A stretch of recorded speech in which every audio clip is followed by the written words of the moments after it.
Welcome back again to the Ink and Impact podcast. And this session is being recorded at the afternoon version of the Inkwell. And I wanted to give everyone who participates at the Inkwell, whether in the morning or in the afternoon, an opportunity to share their answers to this special Thanksgiving episode questions. And as we did in the morning session, we will go over the same questions. And that first one is, what is your favorite verse of scripture? So if anyone would like to share that here in the Inkwell, feel free to raise your hand.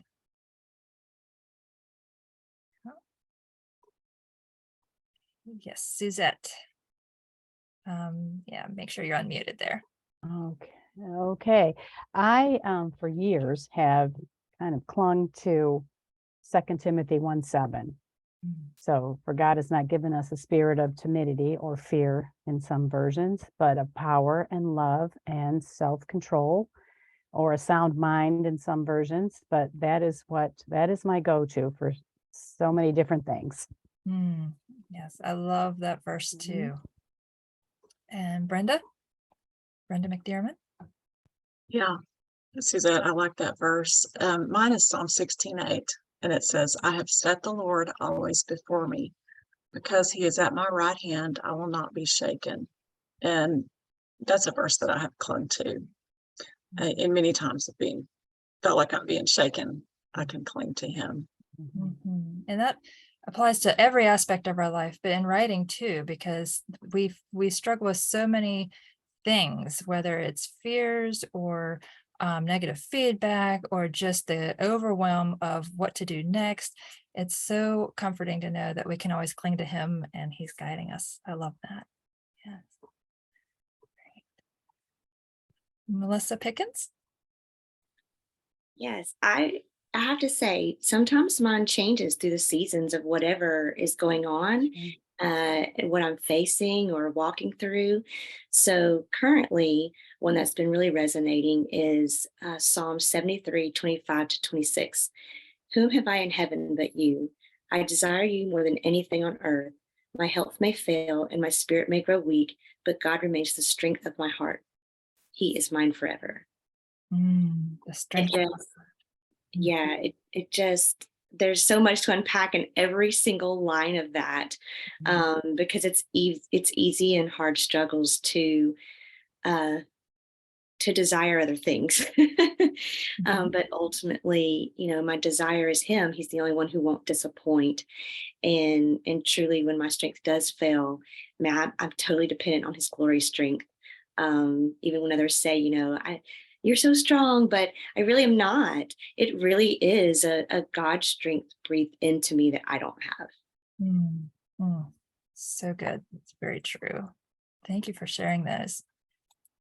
So one thing that I always ask guests here on the podcast is to share one book, in addition to the Bible, of course, that has impacted you in some way, whether it was in your childhood or more recently as an adult. What is one book? I know it's hard to narrow it down, but.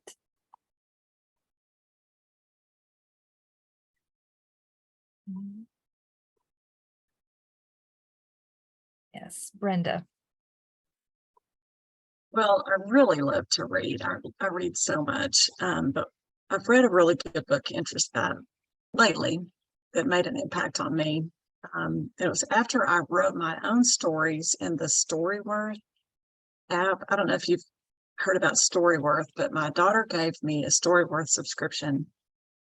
And every Monday I would get a question from her. And one thing she had asked was, is there anyone famous in your family line? So my maiden name was Henry. And my dad had always told my brother and me that we were related to Patrick Henry. But we didn't know there was any proof of that. And we just thought, we just poo-pooed it. And so when my daughter sent me that, I started thinking that I did have a written genealogy somewhere. And I found it, but it was actually written by my dad's fourth wife.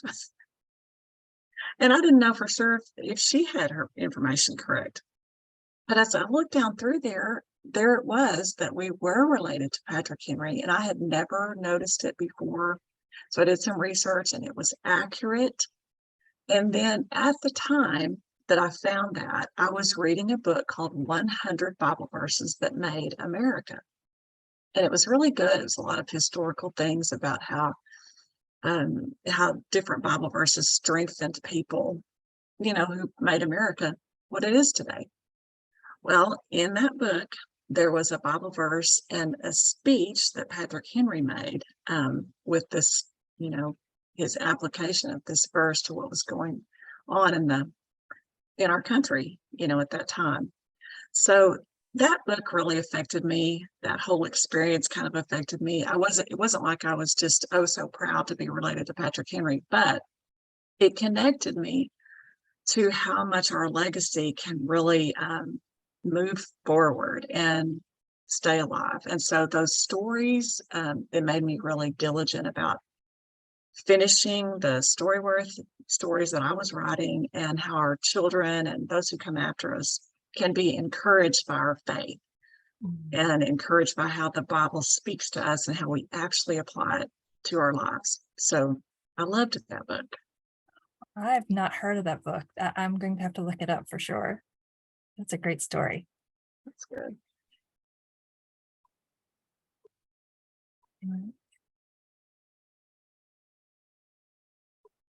Yes, Suzette. And Suzette, please pronounce your last name because I do not want to mangle it.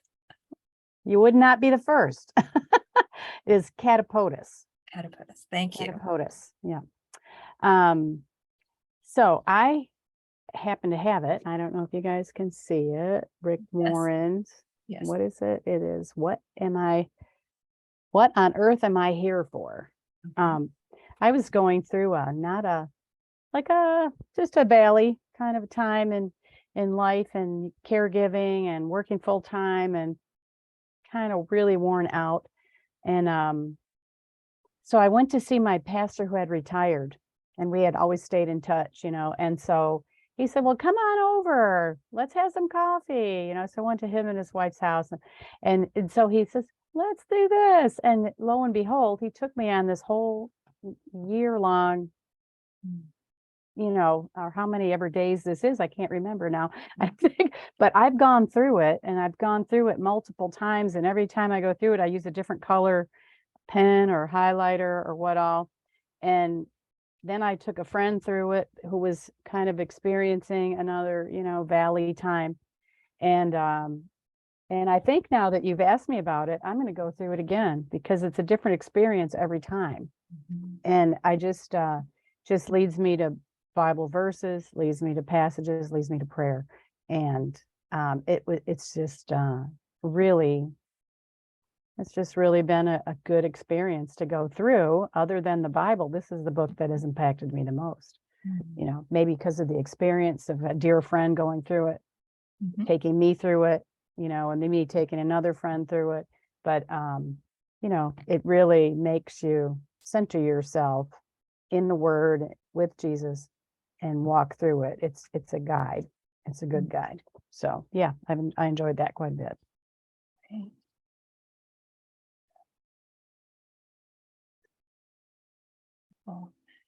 So the next question I have is something that you're thankful for as it pertains to your writing. Is there anything that God has revealed to you this year about your writing, or maybe a writing opportunity has arisen that was unexpected?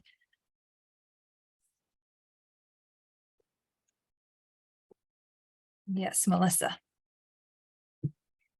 I have to say, this probably came up about, oh goodness, I'm not sure if it was about a year and a half ago, but it was before I had finally put together and completed and published a new website. Years ago, I was writing regularly. My husband and I were both in a ministry of speaking and writing. And then our whole world shut down when two of our girls were in a traumatic four-wheeler accident.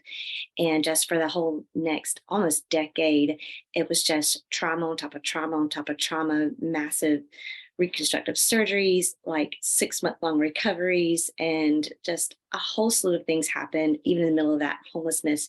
And I just really lost my voice in all the chaos. It was like the words were there and the processing was there and the feelings were there, but I stopped writing publicly. My website just went dormant. And but that really bothered me. Like I just remember, the more the years went by, I never thought it'd be so many years before I would publicly write again. And I just would feel so much just shame for that. I mean, it was more than discontent. Like I really felt shame. And God's not like that. He's so tender and gentle and kind and merciful, and he understands what we're going through. But I wanted to be able to put the words out. Like other people could just write through their stuff, and I just couldn't, not through all that. And there were opportunities, many opportunities, where I would start writing, and I have even on my phone, I mean, just hundreds of notes and journals and entries that I would begin, and even entries on the blog that were drafted and just never made it, past that. And I would start learning about how to put a website together and then stop, and I would try to create a page and then stop. Of course, I'm not technologically advanced, so I didn't know what I was doing anyway. It was easy to stop on that.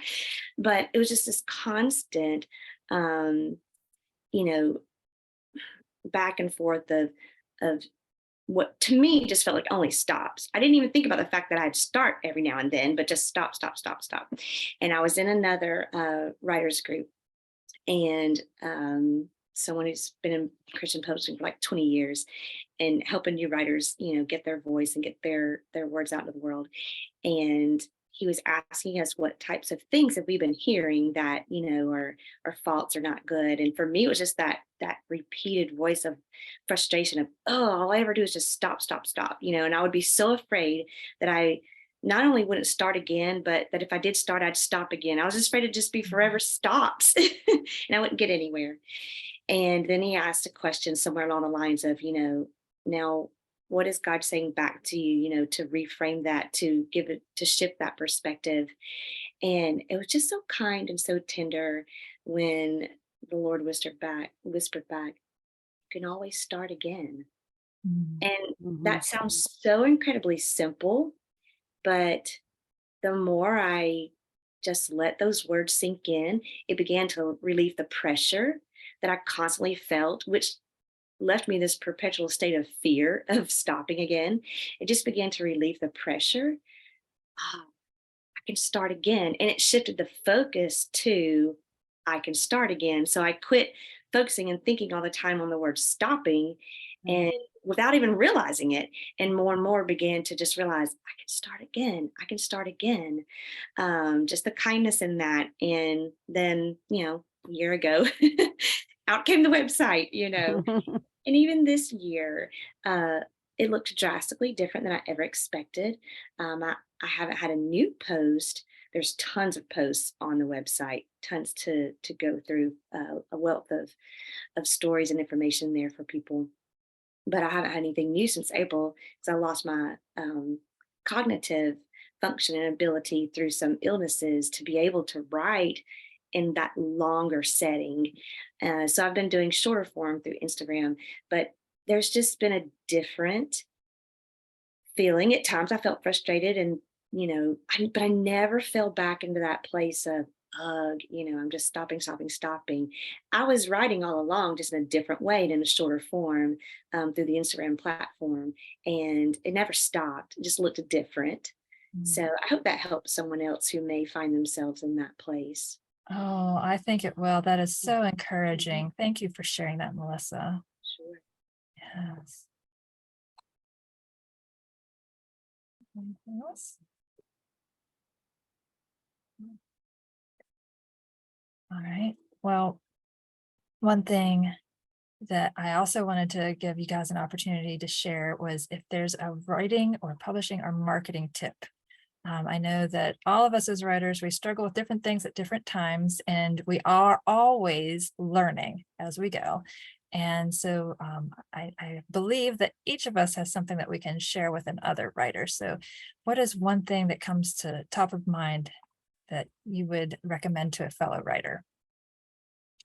Brenda. Okay, so the first book that I published was through a publisher that I paid for some editing as part of the publishing plan.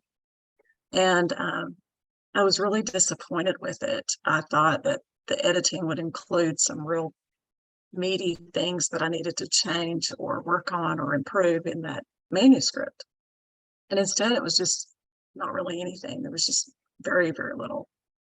So I went with that. And then the actual product of the book was less than what I envisioned it to be. The cover's great, but there were things that I went back and when I read it, I see those, errors or things that I would have thought an editor would have changed. So my writing tip is that you should get a second set of eyes, that you should really get someone that you trust and know who can edit your book, someone who will correct some things that don't sound right, in addition to spelling or punctuation errors, but things that just don't flow correctly. And that's what I had anticipated I would receive for the amount of money that I actually paid for that. So that's my tip. I think it's probably really, really worth it to pay someone, but to pay someone that you know will do it correctly. Yes, good tip. Yes. Editing, there's a lot more to editing than just the punctuation and grammar. It's a lot of the, how does it flow and does this make sense? So I agree with that. Yes. Anyone else have a tip to share? Yes, Suzette. Sure. I will say also, as someone who just stopped writing for a while, Melissa, I got over the tech issues of a website and just gave it up altogether. So my tip is to keep at it. Just keep at it. And it maybe piggybacks off of Melissa's message to say, you can start again. And you can start again tomorrow, or you can start again when time is convenient, but you don't walk away from it if you feel that that is a seed that God planted in you. Pray first and keep at it. He'll get that out of you, I'm sure. So yeah, don't give up. So true. So true. One thing that I would add is that I love how we have all different types of writers here that show up at the Inkwell. Not all of us are writing a book, and that's okay. That, our words are important no matter how we put them out, whether it's on Instagram in short form like you, Melissa, whether it's on blog posts like you, Suzette, or writing a full novel. We all have different messages. God shares, different things for us to do. So I just would encourage writers to not play the comparison game, to just stand confident in what God has shown you that you're gifted in, and what particular message he has given you to write. And it's so easy to compare ourselves, especially on social media, to fall into that trap. But I want to encourage us all to support one another. We're all on the same team, right? And to not feel bad if you're not at a certain level, or if you're not doing what someone else is doing. Just follow the calling that God has given you. So. Great. Yes, Melissa. Now I'll share one last thing that's become very helpful for me, especially because I'm writing on a lot of very deep heart things, and I am beginning to work back on the website and the blog again to take things more deeply. I've God's just really been teaching me to really consecrate even my gifting to him, and just to ask for his creative life flow um, into that space, even the very room that I write in.